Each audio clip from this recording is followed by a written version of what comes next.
বিশ্বে তথ্য ও যোগাযোগ প্রযুক্তির উত্তরোত্তর বিকাশ, দারিদ্র্য বিমোচন ও উন্নয়নমূলক কর্মকাণ্ডে নানাভাবে ইতিবাচক ভূমিকা রাখছে। বাংলাদেশ এ সুযোগ থেকে অনেক পিছিয়ে, আরও পিছিয়ে আছে এদেশের গ্রামাঞ্চল। বাংলাদেশে অধিকাংশ মানুষ গ্রামে বাস করে, তাই গ্রামাঞ্চলের তথ্যের প্রবেশাধিকার সৃষ্টিতে জোর দেওয়া উচিত সর্বপ্রথম।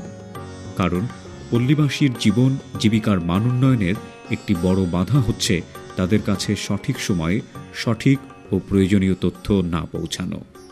তথ্য ও প্রযুক্তির দিক থেকে গ্রাম ও শহরের ব্যবধান ক্রমশ কমিয়ে আনতে সমাজের সুবিধাবঞ্চিত নারীসহ সকল শ্রেণী ও পেশার মানুষকে তথ্য ও পরামর্শ সেবা এবং অন্যান্য প্রযুক্তিভিত্তিক সেবা প্রদানের জন্য কাজ করে টেলিসেন্টার।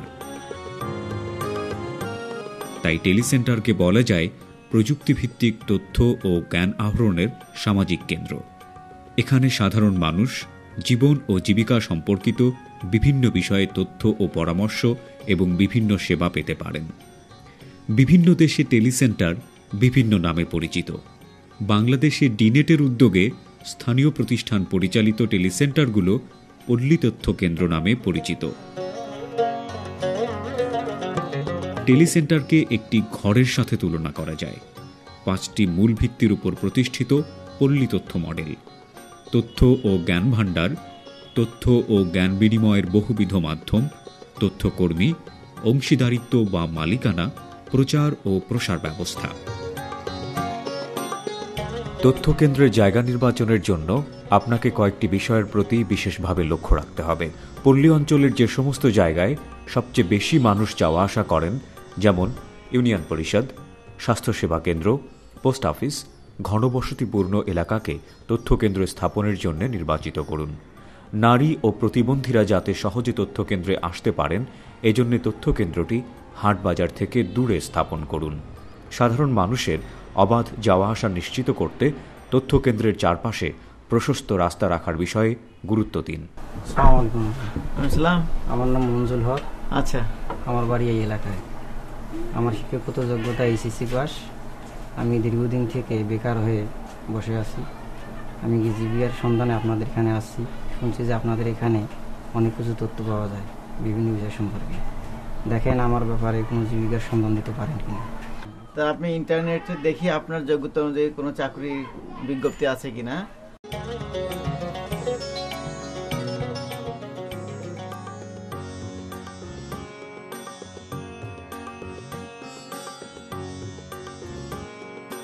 ভাই আপনি তো এইচএসসি পাস, তাই না?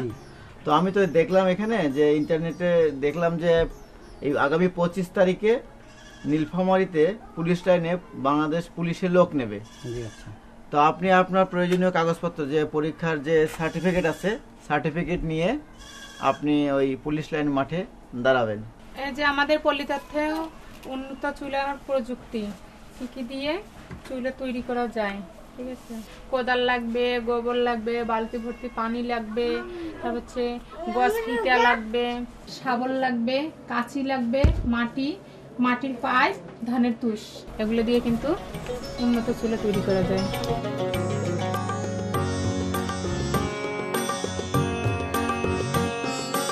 পল্লী তথ্যে প্রতিদিন আসি, সকালে এবং বিকেলে, কলেজ শেষে এবং প্রথমে। এসে আমি ইন্টারনেট ব্রাউজ করি এবং এখানে পল্লী তথ্য কেন্দ্রে এসে আমি অনেক সহযোগিতা পাই এবং ভালো হয় আমার ফলাফল। আমার বাড়ি এই এলাকায়। আমি একজন বেকার যুবক। আমি জানতে পারি পল্লী তথ্য কেন্দ্রে চাকরি বিভিন্ন সম্পর্কে তথ্য পাওয়া যায়।